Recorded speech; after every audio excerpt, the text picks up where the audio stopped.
बच्चों 14 फरवरी 1483 ईस्वी को हुआ था। ठीक है, यानी दिन तो बड़ा मजेदार है, वैलेंटाइन डे का दिन है।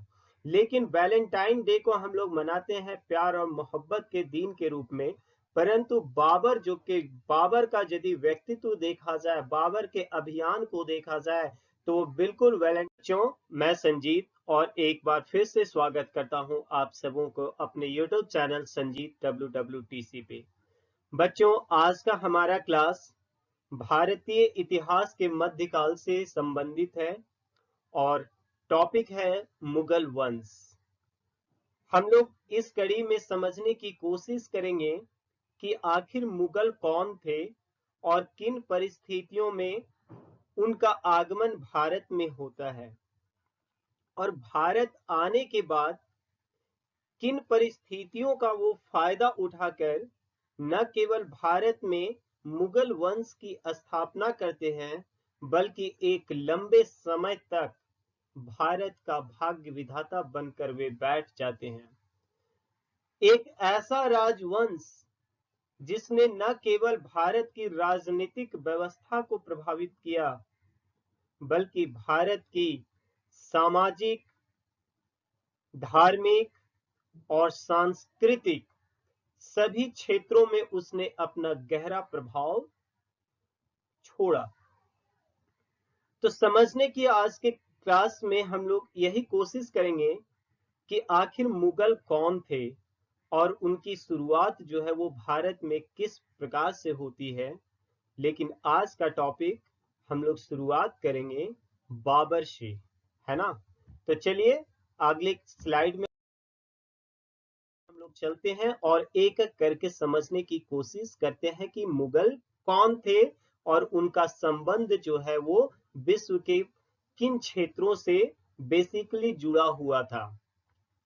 तो इस पिक्चर में आप लोग देख रहे होंगे कि मैं दो मैप लगाया हूं और यहाँ पे एक दिख रहा होगा लिखा हुआ फरगना वैली। थोड़ा सा मैं हाईलाइट करने की कोशिश करता हूं ताकि आप अच्छे से समझ सकोगे।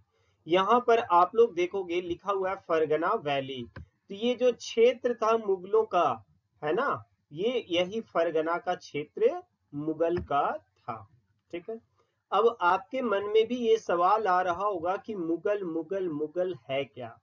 तो बच्चों, मुगल जो है वो लैटिन भाषा के मोंग शब्द से बना है, जैसा कि मैं स्क्रीन पे भी लिखा हूं, है ना, कि मुगल जो है वो लैटिन भाषा के कौन से शब्द से बना है, मोंग शब्द से बना है।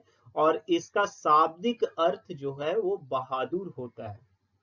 ठीक है, और समझते हैं कि भारत में यदि मुगल वंश की संस्थापक के बारे में हम लोग बात करें, तो भारत में मुगल वंश की स्थापना जो है वो बाबर किया था। आज के क्लास जो है वो मेनली बाबर पे ही टिका हुआ है, और बाबर का क्लास जो है वो इतना विस्तृत है कि जिसे एक क्लास में समाप्त नहीं किया जा सकता है। फिर भी मैं बहुत कुछ आप लोगों को आज के इस क्लास में देने वाला हूं, बशर्ते आप धैर्य से क्लास को देखते रहिए। बाबर जो है वो अपने पिता की तरफ से चगुताई तुर्क वंश का था। ठीक है, यानी बाबर जो है वो अपने पिता के वंश से यदि देखा जाए, यानी पैटर्नल उसके एंसेस्टर्स देखा जाए, तो वो पिता के तरफ से वो तैमूर लंग का वंशज था, और तैमूर लंग का वो पांचवा वंशज। ठीक है, यानी बाबर के पिता जो थे वो मेनली किसके वंश से थे, तैमूर लंग के वंश से थे। और कितना नंबर का वंशज, तो पांचवा वंशज थे। और उसकी माँ जो थी वो चंगेज खान की वंश की थी। और ये दो नाम जिनका मैं अभी लिया हूं, तैमूर लंग और चंगेज खान। और यदि आप इतिहास के बारे में थोड़ी बहुत भी जानकारी रखते होंगे, तो आपको ये दोनों शख्सियत के बारे में पता होना चाहिए कि तैमूर लंग और चंगेज खान किस प्रकार की शख्सियत थे। वे विख्यात लुटेरे कह सकते हो आप लोग, काफी क्रूर, और उन्हीं के ये वंशज थे। कौन, बाबर। तो बाबर के व्यक्तित्व की आप अंदाजा इसी से लगा सकते हो कि जिनके शरीर में जो रक्त बह रहा था वो मध्य एशिया के दो कुख्यात दो क्रूर वंशजों का खून था, है ना। पिता की तरफ से वो किसके वंश से था? तैमूर लंग का 5वां वंशज, और माता की तरफ से वो चंगेज खान की 14वां वंश से वो बिलोंग करती थी, है ना। बाबर अपनी आत्मकथा भी लिखा है, और बाबर की आत्मकथा जो उसने स्वयं लिखी है उसे वो बाबर नामा कहते हैं। इसके बारे में मैं अगले स्लाइड में बहुत डिटेल में बात करूंगा। तो बाबर लेकिन जो अपनी आत्मकथा लिखा है बाबर नामा, उसमें वो स्वयं को मां के वंश से जोड़ने पे ज्यादा कोशिश किया है, यानी अपने आप को ज्यादा रिप्रेजेंट किया है मां के वंश से, यानी चंगेज खान के परिवार से वो ज्यादा अपने आप को नजदीक शो करने की कोशिश किया है। तो ये जो क्षेत्र की मैं बात कर रहा था फरगना, है ना, तो बाबर के जो पिता थे वो इसी फरगना क्षेत्र के एक फरगना में एक फरगना का ही क्षेत्र था, और वहीं पे वो एक जागीरदार थे, मतलब एक छोटे शासक के रूप में आप काम करते थे, है ना। यहाँ पे आप लोग देख रहे होंगे कि अफगानिस्तान लिखा हुआ है, काबुल है, क्योंकि इन सभी क्षेत्रों का अभी हम लोग अगले स्लाइड में बात करेंगे। इसीलिए मैं आप लोगों को ये मैप भी थोड़ा सा दिखला देने की कोशिश कर रहा हूँ कि ये कौन सा क्षेत्र है। अफगानिस्तान का क्षेत्र है, ये काबुल है, और इससे इधर कौन सा क्षेत्र हो जाएगा? Iraq, Iran, Turkmenistan, Uzbekistan. ये जो क्षेत्र आप देख रहे हो इन्हीं क्षेत्रों के बीच में कौन सा क्षेत्र है? फरगना, ठीक है। और इन्हीं क्षेत्रों से होते हुए बाबर जो है वो कहाँ प्रवेश करता है? इंडिया। जैसा कि आप लोग यहाँ पे देख रहे होंगे कि क्या लिखा हुआ है? इंडिया लिखा हुआ है ना। तो बाबर का यदि रूट मैप हम लोग बनाते हैं तो वो इन क्षेत्रों से होते हुए इस प्रकार से वो भारत में प्रवेश करता है, ठीक है, जैसा कि आप लोग देख रहे हो। तो इन ही सारी चीजों को आज के क्लास में हम लोग डिटेल करेंगे कि वो फरगना से चल के वो कहाँ आता है? इंडिया आता है। लेकिन किस प्रकार से उसकी ये जो यात्रा स्टार्ट होती है, आज के क्लास में हम लोग यही समझने की कोशिश करेंगे। तो चलिए बाबर के जीवन से जुड़ी हुई महत्वपूर्ण घटनाओं को हम लोग बेहतरीन रूप से समझने की कोशिश करते हैं। कहा जाए यदि तो बाबर का जन्म जो है वो बच्चों 14 फरवरी 1483 ईस्वी को हुआ था, ठीक है। यानी दिन तो बड़ा मजेदार है, वैलेंटाइन डे का दिन है। लेकिन वैलेंटाइन डे को हम लोग मनाते हैं प्यार और मोहब्बत के दिन के रूप में, परंतु बाबर का यदि व्यक्तित्व देखा जाए, बाबर के अभियान को देखा जाए, तो वो बिल्कुल वैलेंटाइन डे से मैच नहीं करता है। भले ही क्यों ना उसका जन्म जो है वो वैलेंटाइन डे के दिन हुआ हो, 14 फरवरी को हुआ हो, लेकिन बाबर जो था वो काफी कठोर और काफी क्रूर शासक के रूप में उभर कर हम लोगों के बीच आया था, है ना। तो आप समझ चुके होंगे कि बाबर का जन्म जो है वो 14 फरवरी 1483 ईस्वी को कहाँ पे हुआ था? फरगना में हुआ था, ठीक है। इनके पिता का नाम जो है वो उमर शेख मिर्जा था, ठीक है। बाबर के पिता का नाम क्या था बच्चों? उमर शेख मिर्जा, जिसके बारे में मैं पिछले स्लाइड में आपको दिखलाने की कोशिश किया था कि वो फरगना में एक छोटे से जागीर के क्या थे? जागीरदार थे। यानी जागीरदार आप समझिए कि एक छोटे से रियासत के वो एक शासक के रूप में वहां पे फरगना में काम करते थे, ठीक है। उनकी माँ का नाम कुतलुग निगार खानम थी, ठीक है। पिता कौन हो गए? उमर शेख मिर्जा, जो तैमूर लंग के 5वें वंशज थे, जबकि उनकी माता का नाम क्या था? कुतलुग निगार खानम, और वो चंगेज खान की 14वां वंशज थी। कौन? उनकी माँ कुतलुग निगार खानम, ओके। बाबर का यदि पूरा नाम के हम लोग बारे में बात करें तो उसका पूरा नाम था जहीरुद्दीन मोहम्मद बाबर, ओके। उसका बाबर का पूरा नाम क्या हो गया? जहीरुद्दीन मोहम्मद बाबर, जैसा कि मैं यहाँ पे स्क्रीन पे भी आपको दिखा रहा हूँ, जहीरुद्दीन मोहम्मद बाबर, ठीक है। बाबर जो है वो अपने जीवन में कुछ विशेष प्रकार की उपाधि धारण किया है, जैसा कि उसके परिवार वाले पहले कभी नहीं रखा था, ठीक है। तो बाबर जो पहला उपाधि धारण करता है वो है पादशाह या बादशाह का उपाधि। यानी बाबर अपने जीवन में पहला उपाधि जो धारण किया है वो क्या है? पादशाह या बादशाह। इन दोनों चीजों के बारे में मैं एक एक करके डिटेल में आपको समझाने की कोशिश करता हूं कि बाबर का संबंध जो था वो कहां से था? फरगना से था, ओके। परंतु स्थिति जो है वो चेंज होती है, और क्यों चेंज होती है जब मैं अभी यहीं पे महत्वपूर्ण घटनाएं जब मैं पढ़ाऊंगा उस समय क्लियर मैं आपको कर दूंगा, ठीक है। कि बाबर जो है वो फरगना से बिलोंग करता था, ठीक है। परंतु जब वो फरगना से निकलकर काबुल को जीतता है कब, 1504 ईस्वी में, ठीक है। बिलोंग कहां से करता था, फरगना से। परंतु जब वो कहां पे आता है, काबुल में, और काबुल को जब वो जीतता है तब उसने कौन सी उपाधि धारण की, बादशाह और बादशाह की उपाधि, ठीक है।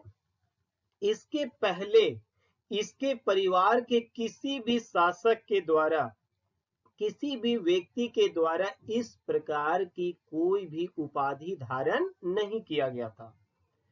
इनके परिवार के जो भी लोग हुए वो मिर्जा नाम का टाइटल यूज किया करते थे। यानी आज तक इसके परिवार के जो भी लोग थे वो मिर्जा नाम की उपाधि धारण करते थे। यानी बाबर इतिहास में पहला शासक था जिसने बादशाह की उपाधि धारण की। ये भी एक सवाल बनता है कंपटीशन में कि बादशाह की उपाधि धारण करने वाला पहला शासक कौन था, तो आंसर आपका क्या हो जाएगा, बाबर। किस अभियान के पश्चात वो इस उपाधि को धारण किया था, तो काबुल विजय के पश्चात। लेकिन ये विदेश में हो गया, आउट ऑफ इंडिया। बाबर जब भारत में पानीपत की प्रथम लड़ाई जो 1526 ईस्वी में होगी उसके बारे में मैं अलग से डिटेल में समझाऊंगा। तो जब बाबर भारत में पानीपत की प्रथम लड़ाई में विजय हासिल करती है तो उस समय भी उसने बादशाह की ही उपाधि धारण किया था। तो मेरे ख्याल से आपको ये बादशाह की उपाधि और बादशाह की उपाधि दोनों उपाधि समझ में आ गई होगी, ठीक है। अब है अगला उपाधि उसने जो धारण किया है वो है कलंदर की उपाधि। तो मैं आपको बताऊं कि जब बाबर ने पानीपत की प्रथम लड़ाई जो 1526 में हुई थी इब्राहिम लोदी के खिलाफ, जब वो इस लड़ाई को जीत जाता है तो वह काबुल में प्रत्येक घरों में चांदी का सिक्का बंटवाता है। ध्यान देना इस बात को, यहां से भी कंपटीशन में क्वेश्चन बनते हैं, ठीक है। कि बाबर जो है जब पानीपत की प्रथम लड़ाई 1526 ईस्वी में जीत हासिल कर लेता है तो वो कहां पे चांदी के सिक्कों को बंटवाता है, तो काबुल में, ठीक है।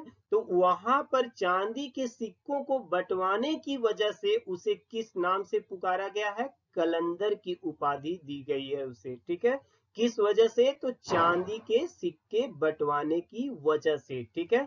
ठीक इसी प्रकार से उसने काबुल में दो अन्य सिक्का भी वो वहां पे चलाया है। पहला सिक्का जो उसने काबुल में चलवाया था उस सिक्के का नाम था शाहरुख, ठीक है। और दूसरे सिक्के का नाम था बाबरी। यानी बाबर जो है वो काबुल में दो प्रकार के सिक्के भी चलवाया। पहला सिक्का का नाम क्या है, शाहरुख नाम का सिक्का चलवाया है, शाहरुख खान नहीं समझना है, ठीक है। शाहरुख नाम का सिक्का उसने कहां पे चलवाया था, काबुल में। और दूसरा सिक्का उसने जो चलवाया था उसका नाम क्या था, बाबर से ही समझ जाइए ना, बाबरी। परीक्षा में यदि पूछ भी दे यदि आपसे कि बाबरी नाम का सिक्का किसने चलवाया था, तो बाबर ही होगा आंसर, क्योंकि बाबर बाबरी एक ही जैसा है, ठीक है। लेकिन यदि क्वेश्चन बनता है कि शाहरुख नाम का सिक्का किसने चलवाया, तो शाहरुख खान नहीं चलवाया। शाहरुख नाम का सिक्का किसने चलवाया था, काबुल में, तो बाबर ने चलवाया था। तो ठीक है, मेरे ख्याल से आपको बादशाह की उपाधि, बादशाह की उपाधि और कलंदर की उपाधि समझ में आ गई होगी। एक और टाइटल उसने जो धारण किया है वो है गाजी, है ना। और ये सबसे खतरनाक समय में उसने इस उपाधि को धारण किया था।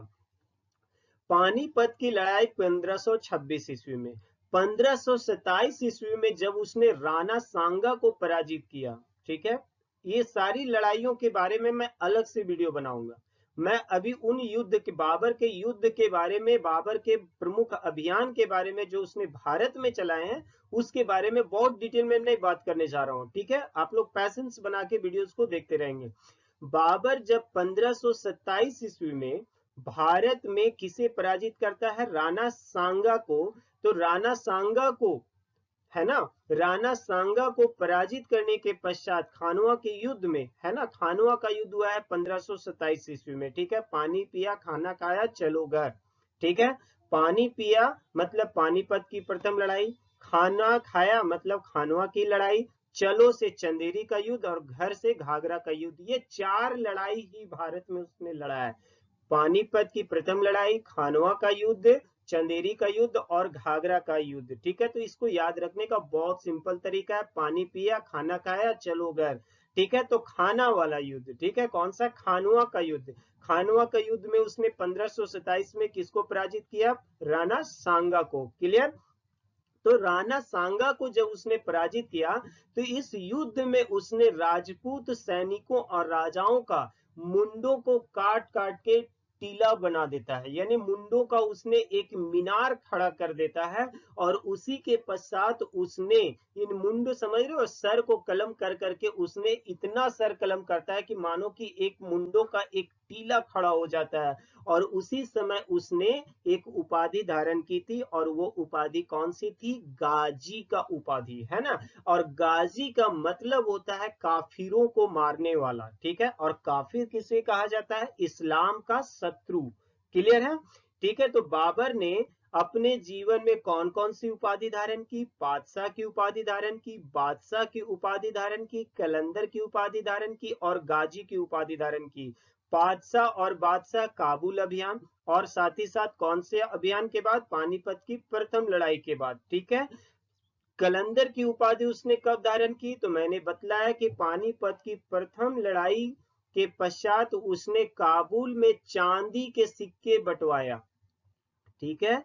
इसी वजह से उसे कौन सी उपाधि दी गई, कलंदर की उपाधि। और गाजी का उपाधि किस वजह से उसने धारण की थी, तो खानवा के युद्ध में राजपूत सैनिकों और राजाओं का जो उसने सर कलम करके जो टीला खड़ा कर दिया था, उसके पश्चात उसने गाजी का उपाधि धारण किया था। और गाजी का मतलब क्या होता है बच्चों, तो मैं समझा चुका हूं क्या होता है, काफिरों को मारने वाला। और काफिर शब्द का मतलब क्या होता है, इस्लाम का शत्रु, ठीक है। तो बाबर का ये जो एक परिचय, ये जो टॉपिक आप लोग देख रहे होंगे, इस टॉपिक में मेरे ख्याल से आपको किसी को किसी भी प्रकार का कोई परेशानी नहीं हो सकती है, ठीक है। अब हम लोग दूसरे टॉपिक की ओर बढ़ते हैं, बाबर की आत्मकथा। जैसा कि हम लोग यहाँ पे एक हेडिंग बना के मैं रखा हूं कि बाबर की आत्मकथा। तो बाबर जो था वो भले ही वो बहुत ही क्रूर एक शासक था, बहुत ही अच्छा योद्धा था, लेकिन वो काफी पढ़ा लिखा भी था, उसे लिखने का बहुत शौक था। और इसी वजह से बाबर जो है वो अपनी आत्मकथा वह खुद लिखा है। और बाबर की आत्मकथा को क्या कहा गया है, तुजुक ए बाबरी, ओके। किस नाम से जाना जाता है बाबर की आत्मकथा को, तुजुक ए बाबरी या बाबर नामा के नाम से जाना जाता है, जैसा कि आप लोग स्क्रीन पे भी देख सकते हो, ठीक है। ताकि किसी भी बच्चे को नोट्स, हाँ नोट्स की बात याद आए तो मैं बतला दूं कि यदि किसी भी बच्चे को इसका पीडीएफ चाहिए तो आप मुझे व्हाट्सएप कर देना, आपको फ्री में मैं पीडीएफ दूंगा, ठीक है। तो बाबर की आत्मकथा क्या थी, तुजुक ए बाबरी या फिर बाबर नामा के नाम से जाना जाता है, क्लियर है। इसने इसके इसके एक और नाम से जाना जाता है, क्या है, वाकियाते बाबरी। यानी बाबर की आत्मकथा को हम तुजू के बाबरी, बाबरनामा, और इसने एक और जो रचना की है वो क्या है, वाकियाते बाबरी। और इन सबों की जो भाषा है वो कौन सी भाषा है, तुर्की भाषा।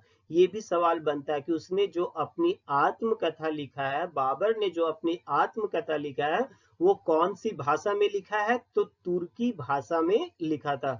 क्योंकि वो इंडिया का था नहीं जो वो यहाँ पे हिंदी या संस्कृत में लिखेगा, वो तो कहाँ से आया था, फरगना के क्षेत्र से आया था, तो उधर की भाषा क्या थी, तुर्की भाषा थी, है ना। और बेसिकली अभी आपको हम बता चुके हैं, चगुताई तुर्क, वो फादर के यदि वंशज उसके देखा जाए तो वो कौन थे, चगुताई तुर्क थे, तो उनकी भाषा क्या थी, तुर्की भाषा थी। तो उसने अपनी जो आत्मकथा लिखा था वो कौन सी भाषा में लिखा है, तो तुर्की भाषा में लिखा है, ठीक है। बाबर की इस आत्मकथा को सबसे पहले फारसी अनुवाद, ये सब जो है ना कंपटीशन के लिए बहुत बड़ा बड़ा क्वेश्चन है कि बाबर की आत्मकथा को सबसे पहले फारसी में अनुवाद जो है वो कौन किया है, तो पाइंदा खान किया है, ठीक है। और ये दोनों काम जो हुआ है वो किसके समय हुआ है, अकबर के समय में, काफी समय के पश्चात, यानी बाबर के बाद हुमायूं, हुमायूं के बाद शेरशाह, और शेरशाह के बाद कौन आएगा, तो अकबर आएगा। हालांकि शेरशाह मुगल वंश से बिलोंग नहीं करता, मैं सत्ता का क्रम बतला रहा हूं, ठीक है ना। तो बाबर की आत्मकथा जिसे तुजु के बाबरी कहते हैं, और वो कौन सी भाषा में थी, तो तुर्की भाषा में थी, परंतु उसका फारसी में अनुवाद सबसे पहले कौन किया है, तो पायंदा खान किया है, ठीक है। इसके तुरंत बाद एक बार फिर से अब्दुल रहीम खान खाना के द्वारा 1590 ईस्वी में तुजु के बाबरी का दोबारा फारसी अनुवाद हुआ। यानी बाबर नामा का या तुजु के बाबरी का फारसी अनुवाद किन लोगों के द्वारा किया गया, तो पाइंदा खान के द्वारा और अब्दुल रहीम खान खाना के द्वारा। और ये दोनों जो है वो किस किस समय में ट्रांसलेट किया है, तो अकबर के समय में किया है, ओके। तत्पश्चात इसका अंग्रेजी अनुवाद भी किया गया है, यानी कि बाबरनामा का अंग्रेजी अनुवाद भी किया गया है। और सबसे पहले अंग्रेजी में अनुवाद जो है वो कौन किया है, तो लीडन ने किया है, ठीक है। नाम से ही पता चल रहा है कि अंग्रेज होगा, इंडिया नाम तो है नहीं, है ना। तो बाबरनामा का या तुजु के बाबरी का सबसे पहले अंग्रेजी में अनुवाद कौन किया है, लीडन ने किया है। एक बात और जो मैं यहां लिखने के लिए भूल गया हूं कि लीडन ने जो अंग्रेजी में अनुवाद किया वो फारसी से इंग्लिश किया, ठीक है, फारसी से इंग्लिश में किया है, लेकिन तुर्की भाषा से इंग्लिश में, क्योंकि बाबर जो लिखा था वो कौन भाषा में लिखा था, तुर्की भाषा में लिखा था। तो तुर्की भाषा से अंग्रेजी भाषा में डायरेक्ट जो ट्रांसलेट किया वो कौन किया है, मिजेस बैवरिज, मिजेस बैवरिज ने, ठीक है। यानी मिजेस बैवरिज जो थे उसने क्या किया था, डायरेक्ट तुर्की भाषा एकदम ओरिजिनल से वो कॉपी किया है इंग्लिश में। और इन लीडन जो किया वो पहले किस में था, तुर्की में, तुर्की से आया फारसी में, और फारसी से उसने इंग्लिश में किया है, कौन, लीडन। यानी लीडन वाला में गलती हो सकता है, लेकिन जो मिजेस बैवरिज जो किया है वो डायरेक्ट ओरिजिनल का कॉपी किया है ना। तो ये चीज को भी आप लोगों को ध्यान में रखना है, ओके। बाबर की अन्य रचना के बारे में बात करें तो बाबर की अन्य रचना क्या है, रिसाल ए उसज, ये भी सब पूछा जाता है कंपटीशन लेवल में, है ना, कि रिसाल ए उसज की रचना किसने की है, तो बाबर ने। और साथ ही साथ खत ए बाबरी, ये उसी का नाम है, खत ए बाबरी या रिसाल ए उसज, ओके, ठीक है। साथ ही साथ बाबर को मुबैयान शैली का जनक भी माना जाता है, ये सभी कंपटीशन के लेवल का आपको याद रखना है कि मुबैयान शैली का जनक किसको माना जाता है, तो बाबर को माना जाता है। क्लियर है, ये सारे टॉपिक्स आपको समझ में आ जाना चाहिए और काफी क्वेश्चन यहाँ से आपके बनेंगे, ठीक है। चलिए अब हम लोग बाबर के जीवन से जुड़ी हुई कुछ महत्वपूर्ण घटनाओं के बारे में बात करने जा रहे हैं आज के इस क्लास में, है ना। तो यहाँ पे देख रहे होंगे लिखा हुआ है कि महत्वपूर्ण घटनाएं, यानी बाबर के जीवन में कौन कौन सी महत्वपूर्ण घटनाएं घटित होती है, इन्हीं सब चीजों के बारे में अब हम लोग डिस्कशन करने जा रहे हैं। तो सबसे पहला टॉपिक जो आप लोग यहाँ पे देख रहे हो लिखा हुआ है उमर शेख मिर्जा का निधन। तो उमर शेख मिर्जा कौन थे, आपको पता होना चाहिए कि उमर शेख मिर्जा बाबर के पिताजी थे, ठीक है। क्या होता है कि 1494 ईस्वी में उमर शेख मिर्जा को बड़ा शौक था, मतलब 1494 में ही ऐसा शौक था ऐसा नहीं, मतलब उनके लाइफ का एक शौक था कि प्रत्येक दिन वो छत पे चढ़कर क्या करते थे, कबूतरों को दाना खिलाने का उनको शौक था। तो 1494 ईस्वी में भी वो क्या कर रहे थे भाई, अपने किले के ऊपर चढ़कर कबूतरों को दाना खिला रहे थे। अनफॉर्चुनेटली जो है वो उमर शेख मिर्जा का पांव जो है वो फिसल जाता है और वो क्या हो जाते हैं, गिर जाते हैं। और गिर गया तो फिर क्या होगा, तो आपको समझ में आना चाहिए कि बॉडी आएगा नीचे, साउल जाएगा ऊपर, है ना। यानी उमर शेख मिर्जा का क्या हो जाता है, निधन हो जाता है, मृत्यु हो गई। कब, 1494 में। ये तो बड़ा ट्विस्ट हो गया, क्योंकि बाबर का जन्म कब हुआ था, 1483 में, और बाबर के पिता की मृत्यु कब हो गई, 1494 में। यानी बच्चा जो है मुश्किल से 12 साल का है। अब ठीक समझे हो। और इसी वजह से 8 जून 1494 ईस्वी को बाबर जो है वो फरगना का शासक बन गया। यानी 12 वर्ष का वो दौर, जब वो उम्र होता है बच्चों का। हमारे यहाँ इंडिया की भाषा में यदि देखा जाए तो इंडिया के परिदृश्य से यदि मैं तुलना करूं तो 12 वर्ष वो समय होता है जब बच्चे गिल्ली डंडा खेलते हैं। 12 वर्ष वो समय होता है जब बच्चे कंचे खेलते हैं। 12 वर्ष वो समय होता है जब बच्चे लट्टू घुमाते रहते हैं या विभिन्न प्रकार के शरारतों में मस्त होते हैं, है ना। आजकल का बच्चा तो भाई पबजी भी खेलता है, फ्री फायर भी खेलता है, उससे तुलना नहीं करना है ना। तो बाबर 1494 में 8 जून 1494 ईस्वी को वो क्या बन गया, फरगना का शासक। आप कल्पना यदि करोगे तो देखोगे कि 12 वर्ष का बच्चा अपना घर नहीं अच्छे से चला सकता है। यदि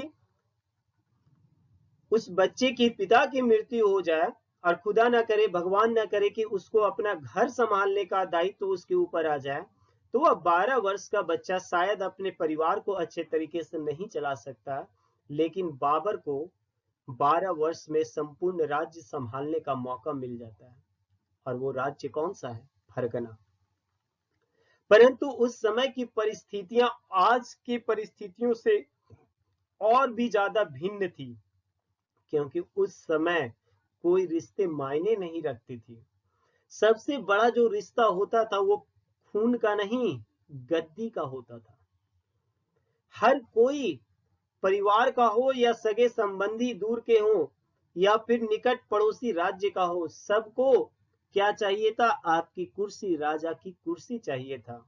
और बाबर के जीवन में भी बचपन से ही इन सारी षड्यंत्रों का सामना करना पड़ता है। बचपन में जब वो शासक बनता है 12 वर्ष की उम्र में, तो सामान्यतः यदि किसी के परिवार में आप देखो कि किसी के पिता की मृत्यु हो जाती है, तो उस बच्चे के लिए उसका सबसे बड़ा सहारा दो ही व्यक्ति हो सकता है, या तो उसका चाचा या तो फिर उसका मामा। वही उसके परिवार को उसके चलाने में, उसको इस्टेब्लिश करने में उसका हेल्प कर सकता है। तो बाबर भी बिल्कुल उम्मीद किया होगा कि उसके जो चाचा होंगे, उसके जो मामा होंगे, वो उसको क्या करेगा, सपोर्ट करेगा।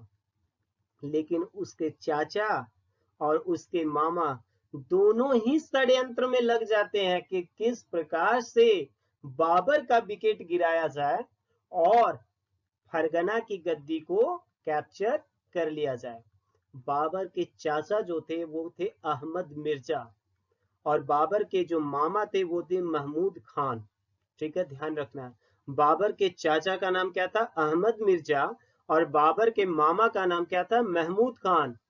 न चाचा का सपोर्ट मिल रहा, ना मामा का सपोर्ट मिल रहा। बच्चा क्या बनेगा, बच्चा तो मासूम था, भले ही क्यों ना उसका जन्म वैलेंटाइन डे के दिन हुआ हो, लेकिन अब तो उसके सीने में नफरत, क्रूरता, वो सारी चीजें अब तो जन्म लेगी ना। और यही होता है कि उस वक्त ही उसके ऊपर, उसके साम्राज्य के ऊपर वो हमला हो जाता है, यानी फरगना के ऊपर अटैक हो जाता है। लेकिन बाबर किसी तरह से वो इस हमले को असफल करने में सफल हो जाता है। यानी वो अपने साम्राज्य के ऊपर जो हमला किया जाता है उसका वह मुंह तोड़ जवाब देता है और अपने साम्राज्य, अपनी गद्दी को बचाने में वो सफल हो जाता है। ठीक है। इसके पश्चात उसका जो सबसे निकट का जो राज्य था वो था समरकंद।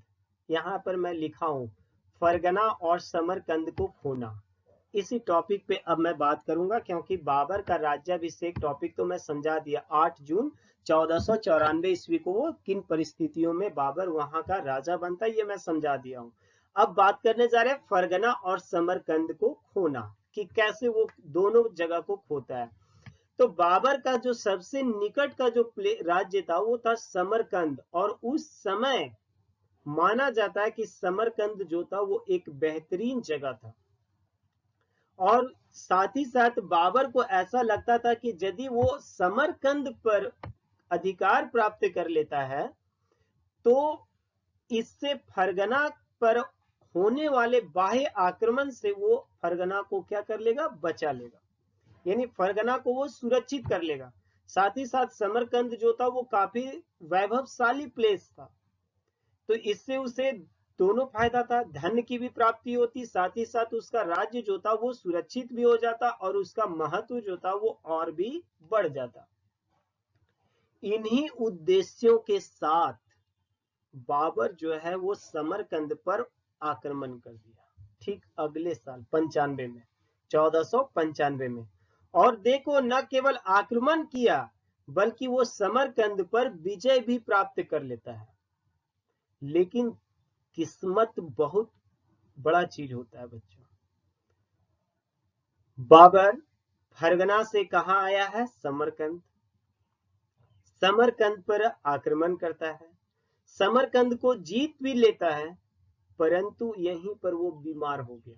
अब भयंकर रूप से बीमार हो गया, उसे पीलिया नामक एक रोग हो जाता है। पीलिया समझ रहे, जॉन्डिस जिसको हम लोग बोलचाल की भाषा में कहते हैं ना। तो बाबर को समरकंद में क्या हो गया, जॉन्डिस हो गया, पीलिया नाम का रोग हो गया, और ऐसा अफवाह फैल जाता है कि बाबर क्या हो गया, मर गया। और जब बाबर की मौत की जो अफवाह थी जैसे ही फैलता है, समरकंद उसके हाथ से निकलता है, साथ ही साथ उसका जो पैतृक प्लेस था, अपना साम्राज्य फरगना, वहां पर भी विद्रोह हो जाता है और फरगना भी उसके हाथों से निकल गया। मतलब न बंदा फरगना का रहा और न बंदा समरकंद का रहा, किसी भी प्लेस का वो नहीं रहता है। कुल मिला के जब वो ठीक होता है तो दोबारा वो फरगना को कैप्चर करने की कोशिश करता है, परंतु वो सफल नहीं हो पाता है। इसी वजह से उसने कहा था कि मैंने समरकंद के लिए फरगना को खो दिया और फरगना के लिए मैंने समरकंद को खो दिया, है ना। कि मतलब एक प्लेस को पाने के लिए मैं दूसरे को खो दिया, फिर दूसरे को पाने के चक्कर में जो था उसको भी मैंने लुटा दिया। मतलब अब वो दौर आ गया है जब बाबर कहीं का भी राजा नहीं है।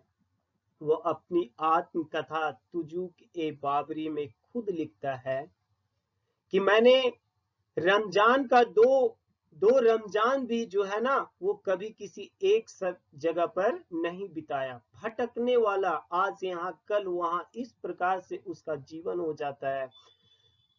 बाद में वो फरगना को भी जीतता है, समरकंद को भी जीतता है, लेकिन ये चीजें जो होती है वो लगातार उसके साथ घटित होती रहती है। मतलब जीतता है, हारता है, हारता है, जीतता है, ये चीजें लगातार उसके साथ होते रहती है। लेकिन अस्थायी रूप से वह इन क्षेत्रों पर अपना अधिकार बनाए रखने में सफल नहीं हो पाता है। इसी से इरिटेट होकर, इसी से चिढ़कर बाबर का ध्यान जो है वो अब फरगना और समरकंद से हटकर वो किधर बढ़ता है, काबुल की ओर। जैसा कि आप लोग अगला टॉपिक में देख रहे होंगे, काबुल आगमन, है ना। तो बाबर जो है वो 1504 ईस्वी में काबुल को जीत हासिल करता है, ठीक है। यानी बाबर 1504 ईस्वी में कहां पे किसको विजय प्राप्त कर लेता है, काबुल को वो जीत लेता है, ठीक है। कोई प्रॉब्लम। तो बाबर जब काबुल पे विजय प्राप्त करता है तो अब वो काबुल को जीत हासिल कर लिया है। और मैंने बताया कि जब वो काबुल पे आता है तो यहीं पर उसने 2 सिक्के भी चलाए थे। कौन कौन सा याद है आप लोगों को, रिकॉल करिए। एक का नाम बॉलीवुड के बहुत बड़े सुपरस्टार के नाम पे है और दूसरा तो मैं नाम उसी के नाम पे है, याद आया, शाहरुख और बाबरी नाम के उसने सिक्के चलाए थे। क्लियर है। तो अब उसने सोचा कि यार बड़ा भटकने वाला दिन समाप्त तो हो गया, अब चलो क्या करते हैं, शादी ब्याह भी कर लेते हैं ना। तो उसने सबसे पहले जो है वो आयशा बेगम से उसने शादी भी किया। ठीक है, किससे शादी किया? आयशा बेगम नाम की एक लड़की से शादी किया।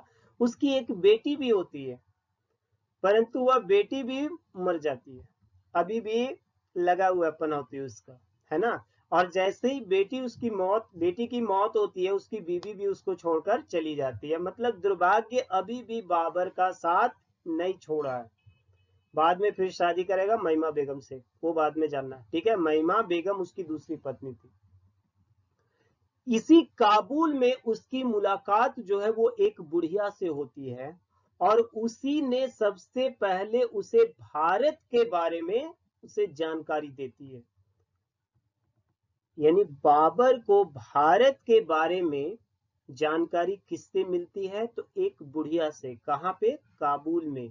उसी ने सबसे पहले बाबर को भारत के धन संपत्ति, भारत के अपार संपत्ति के बारे में बतलाती है।